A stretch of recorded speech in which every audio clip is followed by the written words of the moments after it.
Live mula sa GMA Network Center. Ito ang 24 Oras. Magandang gabi po, Luzon, Visayas at Mindanao. Nagkasugat-sugat ang isang pulis matapos makaladkad ng halos kalahating kilometro na humaharurot na kotse sa Quezon City. Sisitahin lang daw dapat ng pulis ang driver na illegal umanong nangangarera. Isinuko naman ng kanyang ama sa barangay ang driver na isang college student. Ang depensa niya sa pagtutok ni James Agustin.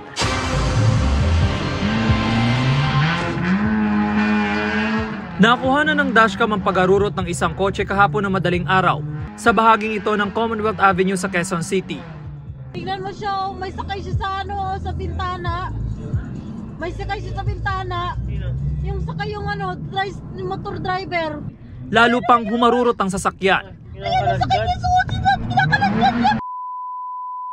Sumunod na nakita sa video, nakahiga ng lalaki sa kalsada. Tumilapon din ang suot niyang helmet. Nakilala ang lalaki na si Patrolman Selvin Razon, miyembro ng TMRU ng QCPD Station 16. Nagtamo siya ng mga sugat sa iba't ibang bahagi ng katawan. Ang umaharurot na kotse naman sisitahin lang daw dapat ni Razon. Ayon sa QCPD, may mga pulis sa lugar dahil sa talamak umanong illegal drug racing doon. Nakita nung pulis natin na maingay yung dalawang sasakyan, maingay at mayroon tao sa gitna na may dalawang white towel. So about to start to inaport sa pulis natin. Maayos naman daw kinausap ng pulis ang driver ng kotse at hinanapan ng lisensya.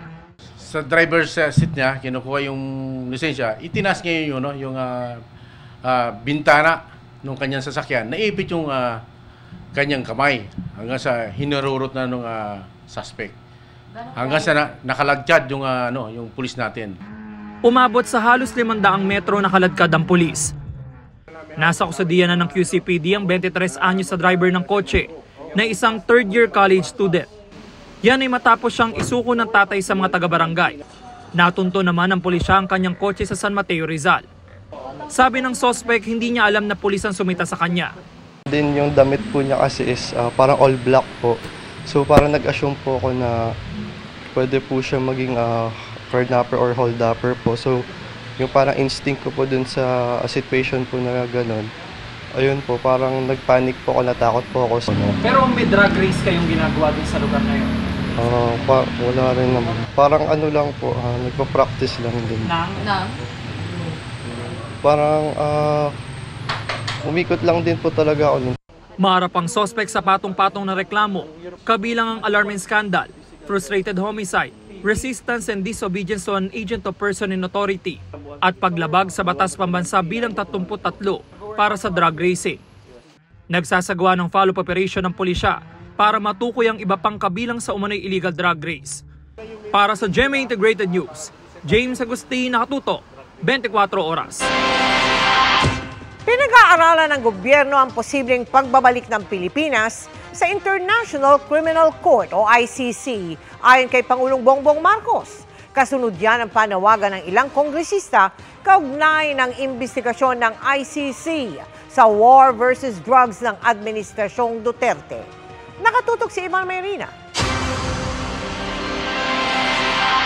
Si Pangulong Marcos na mismo ang tinanong ng media kanina kung anong tingin niya sa hinihayang mga resolusyon sa Kamara na humihimok sa gobyerno na makipagtulungan sa imbestigasyon ng International Criminal Court o ICC sa war on drugs ng Administrasyong Duterte. There is also a question, should be returned under the fold of the ICC. So that's again under study. So we'll just keep looking at it and see what our options are. Pinag-aaralan man ang pagbabalik sa ICC. Sabi rin ng Pangulo, wala raw kakaiba sa inihayang mga resolusyon sa Kamara. This is not unusual, but it's really a sense of the House resolution. They are just expressing or manifesting the sense of the House that perhaps it's time to allow or to cooperate with the ICC investigations. 2019 pa, opisyal na nag-withdraw ang Pilipinas sa ICC. Ang desisyon na yan, inanunsyo ni dating Pangulong Rodrigo Duterte kasunod ng investigasyong isinagawa ng ICC tungkol sa madugong giyera kontra droga ng kanyang administrasyon. Na maging Pangulo si Marcos, malinaw ang kanyang posisyon na wala nang balak ang gobyerno na makipag-usap sa ICC. Basta tapos na lahat ng ating pag-uusap sa ICC, At kagaya ng sinasabi namin mula sa simula, we will not cooperate with them in any way, shape, or form. Pero tila bukas man ang Pangulo pag-aralan ng pagbabalik sa ICC. Naninindigan pa rin siyang hindi dapat manghihimasok ang mga dayuhan sa tungkuling kaya namang gampanan ng mga institusyon ng bansa. Hindi naman siguro tama na ang mga tigalabas, mga dayuhan, magsasabi sa atin kung sino iimbestigahan ng pulis natin, sinong aarestuhin ng pulis natin, sinong ikukulong ng pulis natin. Hindi naman siguro tama 'yon. Dapat Pilipino lang ang gumagawa niyan. May pulis naman tayo, may NBI naman tayo, may DOJ tayo. Kaya nila yung trabahong yan. And that's really where the conflict is. Bagamat wala pang natatanggap na abiso mula sa Pangulo, sabi ng Justice Secretary, isang bagay ito na dapat pag-aralan talaga. Our direction as a country is very important before we jump into anything. Hindi na ito pwedeng padalos-dalos. O sige, mag-member tayo bukas. O sige, atras tayo pagkatapos. Yung ating pagkabansa ay magkakaroon ng bahid kung pag-ganun-ganun lang tayo. Ang pahayag ng Pangulo ay kinagulat ni Senador Bato de la Rosa. Bilang PNP chief na nagpatupad noon ng war on drugs ng Administrasyong Duterte, handa raw si de la Rosa na magpaimbestiga at humarap sa paglilitis. Pero hindi sa ICC. I feel that I should be ready for any eventualities because the political situation in the Philippines is very fluid. I am willing to face Filipino courts. I'm willing to be tried by a Filipino court. But by a foreign body, I am not willing. Patuloy naming hinihingan ng reaksyon si dating Pangulong Rodrigo Duterte. Habang dati nang sinabi ni Vice President Sara Duterte na labag umano sa konstitusyon at insulto sa mga hukuman ng bansa kung papayagang mag-imbestiga ang ICC sa war on drugs. Nagpaalala pa siya sa mga mambabatas na respetuhin ang sinabi noon ni Pangulong Marcos na hindi makipagtulungan ng gobyerno sa investigasyon ng ICC. Sabi naman ni House Speaker Martin Romualdez, susundin nila kung ano man mapagpasyahan tungkol sa pinag-aaralang pag-anib muli sa ICC. Para sa GMA Integrated News, Ivan Mayrina, nakatutok, 24 oras. Pinabulaanan ng gobyerno ang pahayag ng China na panguudyok ng gulo ang paghingi umano ng tulong sa Amerika ngayong may joint patrol ang dalawang bansa sa West Philippine Sea. At nakatutok si Chino Gaston. Miyerkules nang magkasabay naglayag ang mga warship ng Pilipinas at US mula North Luzon pa West Philippine Sea. Sa himpapawid naman, magkasamang lumipad ang mga FA-50 fighter jet ng Philippine Air Force at mga warplane ng Amerika. Sabi ng Chinese Foreign Ministry, hindi dapat makaapekto ang joint patrol sa territorial sovereignty at maritime rights ng China. Batay naman sa ulat ng Reuters, sinabi raw ng Chinese military na nag-enlist o humingi raw ng tulong ang Pilipinas sa mga bansa mula sa ibang rehiyon para magpatrol na tila pag-uudyok nila ng gulo at nagpapahina sa kapayapaan sa rehiyon. Pinabulaanan niya ng National Security Council ng Pilipinas na ayon daw sa mga karapatan ng Pilipinas, international law, ang joint patrols ng Amerika at Pilipinas. Hindi raw hahayaan ng Pilipinas ang anumang pagtatangka na i-undermine ang mga lehitimong aksyon para maprotektahan ang ating mga karapatan. Sabi pa ng Defense Department, sino ba nananakop, sino ba ang kumukupkop sa South China Sea, no? O sa West Philippine Sea, lalo na. It is China. The Philippines is not stirring up trouble. This is the reverse of the truth. It's an absolute falsity for China to say that. Kinumpirma naman ng AFP na bumuntot at nagmasid ang mga Chinese aircraft at barko habang ginagawa ang joint patrols. May mga na-detect tayo, yes. There were in fact People's Liberation Army Navy that were shadowing our ships while they were conducting the joint maritime patrols. Well, of course, it was considered during the planning process, but we expected this already. We expected this, and we are also thankful that there was no untoward incidents that happened. Bago nito, nagsagawa ng joint sale ang Pilipinas kasama ang iba pang bansang tutol sa pag-aangkin ng China sa buong South China Sea, gaya ng US, UK, Canada, Japan at Australia. Tinutulan naman ng China ang inihaing resolusyon ng Pilipinas at Indonesia sa Asia-Pacific Parliamentary Forum na naglalayong gamitin ang United Nations Convention on the Law of the Sea o UNCLOS para madesisyonan ang lahat na pagtatalo o dispute tungkol sa maritime security. Ayon kay Senator Ronald De La Rosa, na chairman ng 31st APPF Working Group on Political and Security Matters, nais ng China na bumalik sa lumang dispute resolution gaya ng bilateral talks, amicable settlement nang hindi na nakikialam ang mga international bodies gaya ng United Nations. Para sa GMA Integrated News, Chino Gaston nakatutok, 24 oras. Nagbanta ng extended tigil pasada ang grupong Manibela hanggang sa susunod na linggo. Yan ay kung hindi pa rin babawiin ng gobyerno ang deadline sa pagbuo ng kooperatiba bilang bahagi ng modernization ng mga jeepney. Nakatutok si Joseph Morong. Matatapos na lamang ang linggo, kalbaryo pa ang inabot ng mga commuter sa bahaging ito ng Pasig. Ikatlong araw kasi ng tigil pasada ng grupong Manibela kontra sa PUV modernization. Naiipon na yung ilang mga pasahero dito sa Pasig na papunta sana ng Quiapo pero wala silang masakyan dahil sa kilos protesta na ginagawa ng grupong Manibela. Papuntang Quiapo, wala po kaming masakyan na jeep. Wala pong walang jeep. Pa-crossing po kami. Pa-crossing kami, walang jeep. Punuan. Huling araw na dapat ito ng tigil pasada pero gusto ng grupo na huwag na ring mamasada sa susunod na linggo. Sa rutang Pasig-Quiapo pa lamang nasa 1,000 jeepney na agad ang mawawala sa kalsada. 150,000 naman sa buong bansa. Kung sasabihin ni Secretary Bautista na talagang hanggang December 31 na kami, ay paghahandaan na naming mag-araro para January may laman na siguro yung aming itinanim. Ang petsang yan ang deadline para simulan nila ang proseso sa pagbuo o paglahok sa kooperatiba o korporasyon. Sa petsang yan din mawawala ng bisa ang prangkisa ng mga jeepney maliban kung makapaghain na ng petisyon para mag-consolidate. Pag-iisahin kalaunan ng prangkisa sa binubuong co-op, bagamat bukas daw ang gobyerno na gawing joint ang pagmamayari ng prangkisa sa pagitan ng driver at kooperatiba. Sabi ng Manibela, di bali na lamang din. Ito ay pangako na naman na para mabitag nila kami, mahulog kami sa patibong nila na pumasok sa consolidation. Kung ang sinasabi ng gobyerno ay kaya naman nilang tugunan yung pangangailangan sa kakulangan ng transportasyon dahil sa libreng sakay, hindi na siguro talaga kami kailangang bumalik pa sa kalsada. Kung kailangan maghahanda raw ng libreng sakay ang gobyerno para sa extended tigil pasada. Gayunman hindi raw talaga nangangamba ang LTFRB kung gagarahin na ang mga miyembro ng Manibela. Hindi po natin nakikita, sir, na malaki ang epekto ng Manibela kung sila po ay magtitigil pasada. Pero hindi rin ho namin sila iniingganyong gawin na yan. May mga skills training at puhunan din daw na pwedeng ibigay ang Transportation Department sa mga magre-retirong jeepney driver. Para sa GMA Integrated News, Joseph Morong, nakatutok 24 oras. Nangunguna ang Pilipinas sa pinakamaraming kaso ng shopping scam sa buong Asia. Ayon po yan sa isang pag-aaral. Sabi ng mga eksperto, may mga simpleng paraan naman para hindi mabudol, lalo na ngayong papalapit ang Pasko. Alamin sa pagtutok ni Oscar Oida. Panahon ng pandemya at wala raw trabaho si Ana nang mahikayat siya ng isang Facebook ad na mag-invest para kumita ng madali.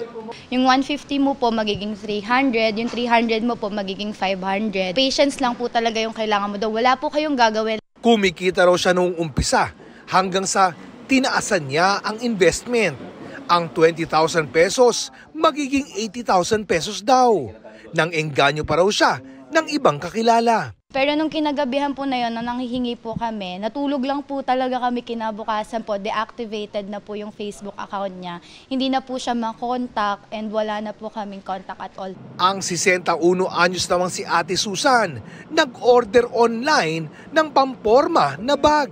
Excited siya nang dumating ang package.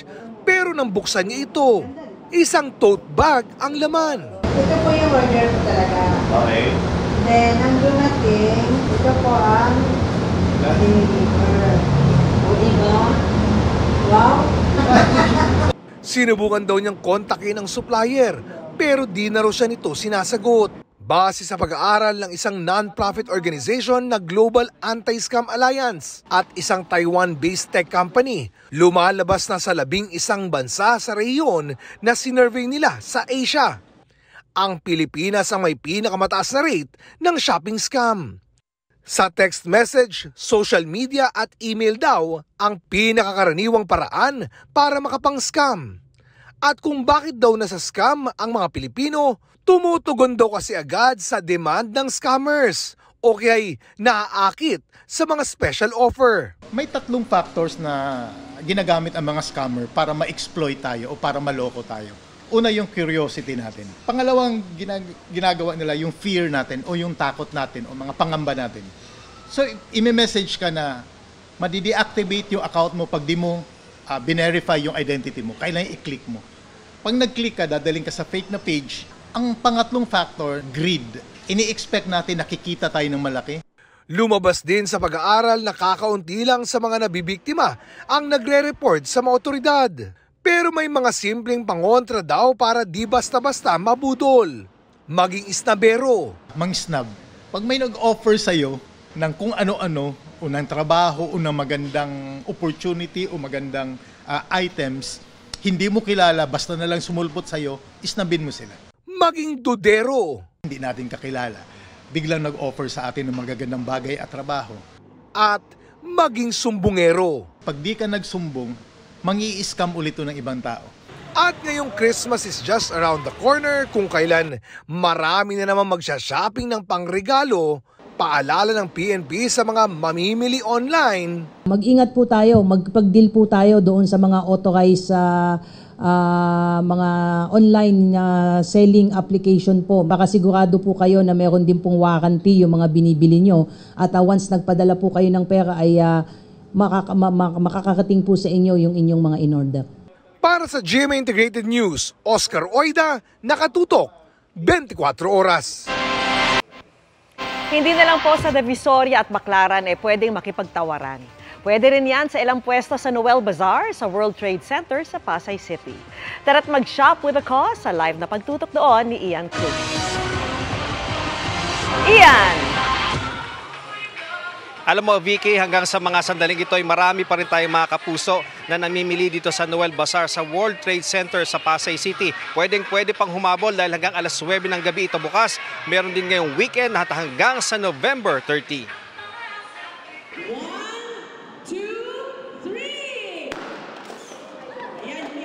Pagbukas pa lang, excited na hindi lang mga mamimili, kundi ang 350 merchants na kalahok sa Noel Bazaar dito sa World Trade Center sa Pasay City.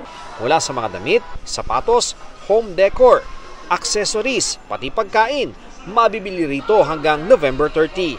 Dito sa Noel Bazaar, pwede kang makihaggle dito sa ating mga merchants, yung hihingi ng tawad, depende sa ilang dami ng items ang bibilhin. 23 taon ng takbuhan ng Christmas shoppers ang Noel Bazaar.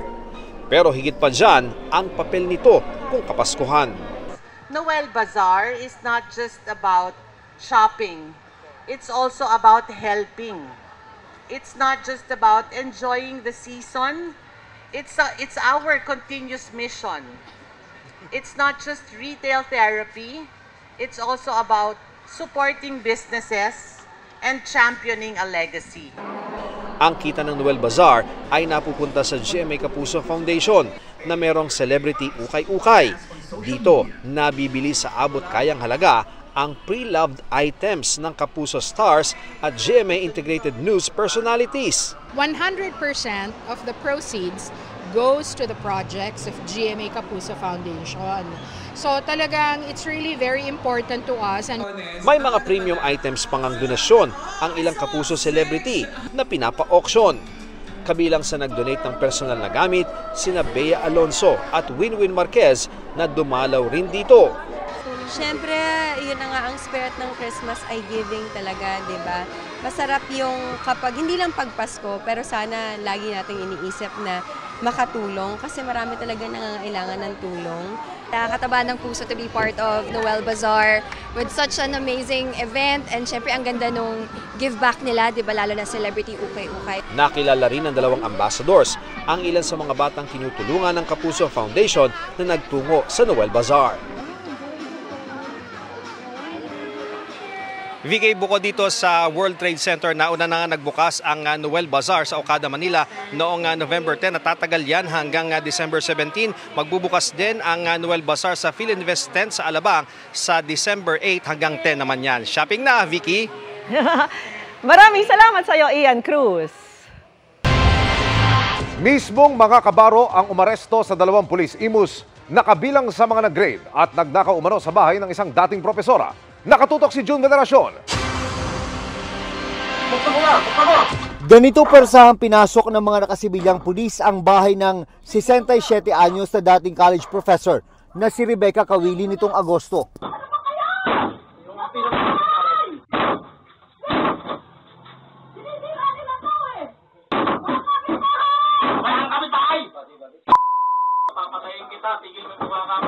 Naghalughog din ang mga pulis kahit wala umanong search warrant at na-videohan ng ilan sa kanila na lumalabas na may dalang gamit. Ayon sa anak ni Rebecca, tinangay ng mga pulis ang 80,000 pisong ipon ng kanyang nanay, laptop at iba pang gamit. Tinaniman din umano ang kanyang ina ng higit 100,000 pisong shabu bago arestuhin. 7 sa kanila ang nadismisa sa serbisyo. Nasampahan din sila ng kasong robbery at naisyuhan na ng warrant of arrest. Si Jones, very na-arresto namin sa kasong robbery. Halos 4 na buwan matapos niyan, 2 sa mga na-dismiss ang inaresto ng mga kabaro nila mula sa PNP Integrity Monitoring and Enforcement Group. Maayos daw na sumama ang 2 sa arresting team. Nakakalungkot man isipin, pero at the end of the day, sir, wala kaming magagawa. Kailangan ipatupad yung batas laban sa mga tiwaling miyembro ng kapulisan. Bagamat malayo pa ang tatakbuhin ng kanilang kaso laban sa mga pulis, ikinatuwa ng anak ni Rebecca ang pagkakaaresto sa 2. Noong una, hopeless ka dahil mga pulis to, ordinaryo civilian lang kami. Pero justice system dito sa Pilipinas, gumagana pa rin pala. Nakalabas na ng kulungan ang dating propesora, makaraang madismiss ang kanyang kasong may kinalaman sa droga. Pero hindi na raw muna bumalik ang mag-ina sa kanilang bahay sa Imus, Cavite na pinasok noon ng mga pulis. Tanggap namin na hindi kami kagad makakabalik sa mga nangyari and mas mabuti na yung nag-iingat. Para sa GMA Integrated News, June Veneracion, Nakatutok, 24 Oras.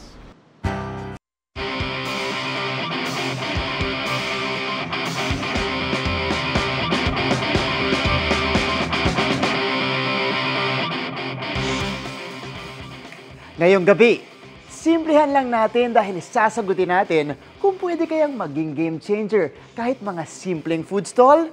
Gulatin ang mga foodie na gustong mag-around the world food trip sa isang kalsada lang sa Tondo, Manila. Tara, kain!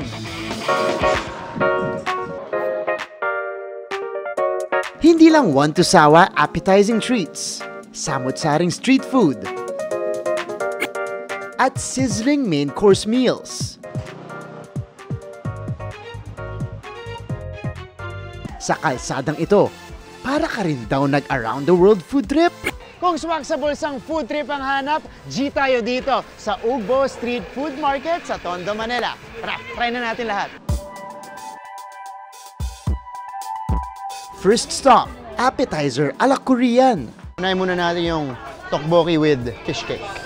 Let's go. Sarap. Ang nagpalasa talaga, yung medyo sabaw niya, tsaka yung cheese sauce sa taas.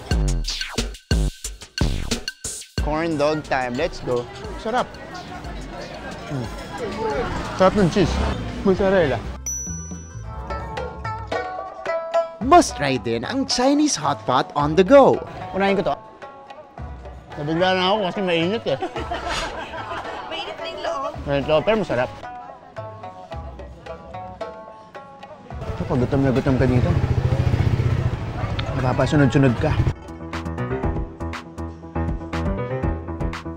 Next in line, ang Japanese skewers. Sulit! Ang dami na niyan, guys. Kahit bumbarkada kayo, ito na pwede nyo na yung sibugin. Unang tinikman ko, Japanese sausage. Teka, gusto ko na agad ng pangalawa. Sarap pa. Exotic eats baka mo. Dapat masubukan din ang tunay na tatak Tondo, ang tumbong soup, na gawa sa laman loob ng baboy. Unang beses ko itong susubukan. Ito po yung patok na patok din dito sa Ugbo Street. Kakaiba? Anong feeling? Ang sarap. Kasi kumain ako tapos lalagyan mo pa ng sabaw niya. Ito. Subukan naman natin ang may kanin. Tapos lalagyan na natin itong chili mansi. Ulit.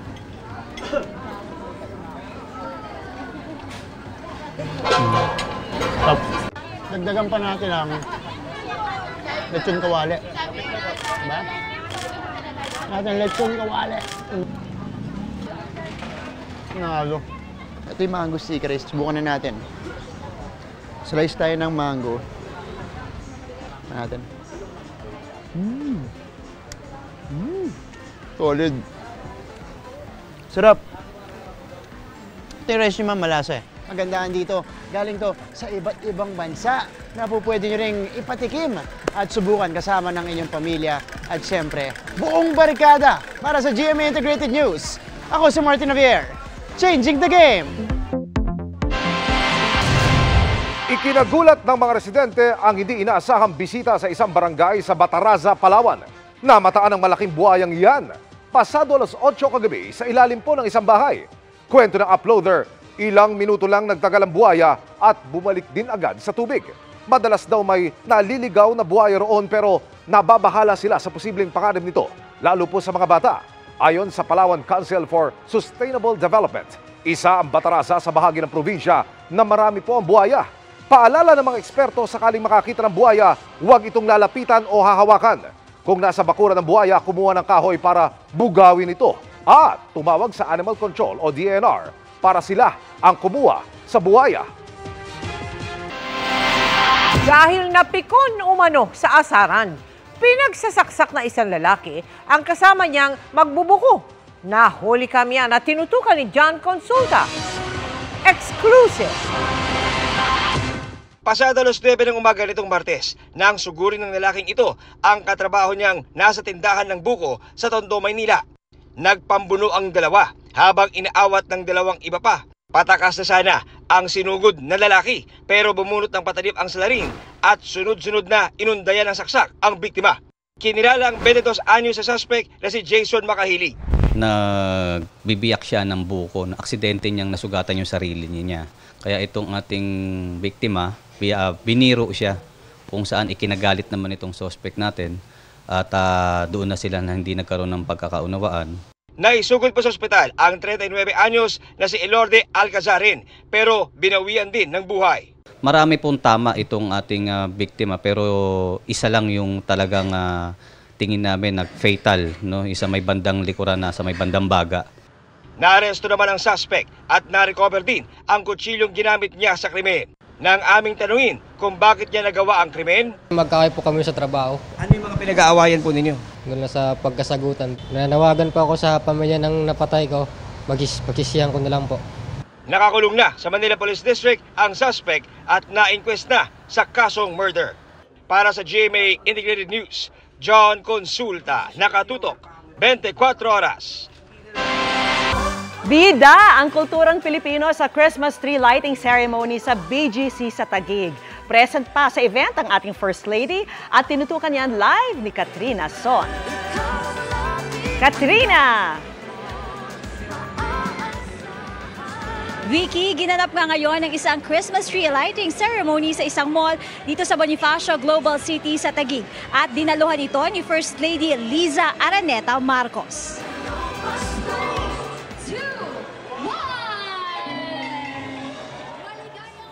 A Festive Filipino Christmas. Ang temang yan, damang-dama sa Christmas tree lighting ceremony na pinasinayaan ni First Lady Liza Araneta Marcos sa isang mall dito sa Bonifacio Global City sa Taguig. Tatak Pinoy ang 40 feet Christmas tree na paraan din daw ng pagsuporta sa mga local talent at weavers sa bansa. Ang nasa 1,000 dekorasyon kasi nito, gawa sa locally sourced materials na gawa pa ng mga indigenous communities sa Lanao del Sur, Marawi, Aklan, Iloilo, Albay at La Union sa tulong ng NGO group na Culture Aid.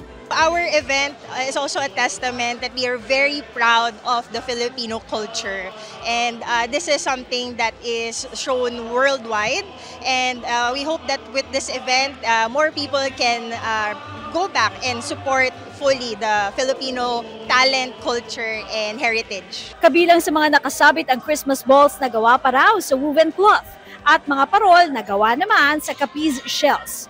At dahil Festive Filipino Christmas ang tema, hindi mawawala ang iba't ibang sayaw sa bansa na binigyang buhay ng La Manila Dance Group. Siyempre, kailangang may Christmas carols courtesy of CEU Chorale.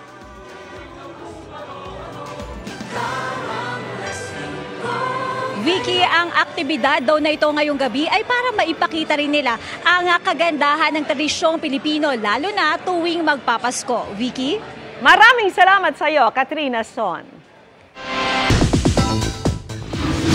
Pinarangalan ang ilang kapuso program sa 45th Catholic Mass Media Awards. Kabilang dyan ang 24 Oras at ang yumaong GMA Integrated News Pillar na si Mike Enriquez. Makichika kay Katatibayan.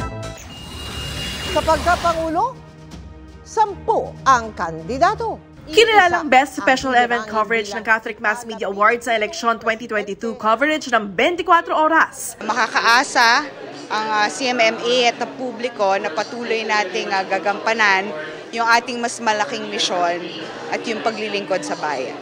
Habang ginawaran naman ng 2023 Serviam Awardee, ang yumaong 24 Oras anchor at GMA Integrated News Pillar na si Mike Enriquez.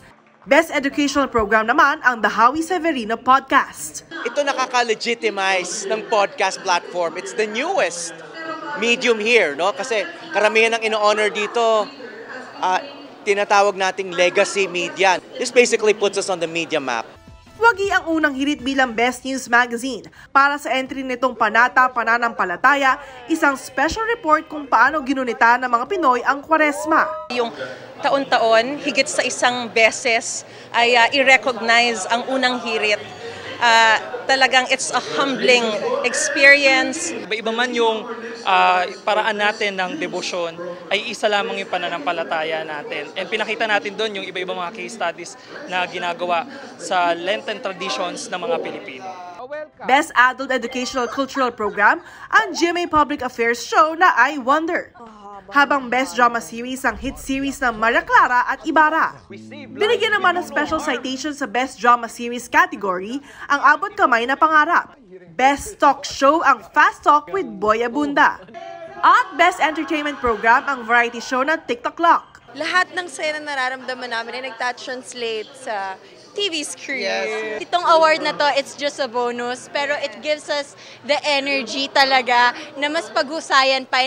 Special citation sa Best TV Special category ang NCAA Season 98, habang special citation sa Best Music Video category ang kantang Pusong Kampiyon ng Kapuso Girl Group XOXO at ni Simon Tan.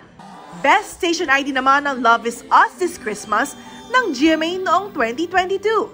Kinilala namang Best Radio Drama Program ang Suma sa Puso kasama si Tony Aquino ng Super Radyo DZBB. Special citation sa Best Radio Drama Program category ang Barangay Love Stories ng Barangay LS 97.1. At Best News Commentary ang Double Weng sa Double B. Special citation sa Business News ang DZBB Super Serbisyo, Trabaho at Negosyo. Katatibayan, updated sa Showbiz Happenings. Kapapasok lang pong good news! Nanalo sa National Costume Vote ang pambato nating si Michelle Marquez D sa katatapos lang na Miss Universe 2023. Inanunsyo yan ng Miss Universe Organization sa kanilang social media pages. Hindi lang basta simpleng airplane-inspired ang national costume ni MMD dahil sumisimbolo rin ito sa kanyang advocacy. Tampok din sa costume ang mural ng iconic destinations ng bansa. Fly high, MMD! And that ends our week-long chikahan already. Love it! Ako po si Yana Liano. Happy weekend mga kapuso! Miss Mel, Miss Vicky, Sir Emil. Naalala niyang Biyernes na naman ngayon. Ay, nako. Salamat, Iya. At yan ang mga balita ngayong Biyernes. Ako po si Mel Tiangco. Mga kapuso, 31 days na lang, Pasko na. Isang buwan na lang. Ako naman po si Vicky Morales para sa mas malaking misyon. Para sa mas malawak na paglilingkod sa bayan, ako po si Emil Sumangil. Mula sa GMA Integrated News, ang News Authority ng Pilipino. Nakatuto kami 24 oras. Para sa mas mahabang chikahan, visit and subscribe to GMA Integrated News on YouTube.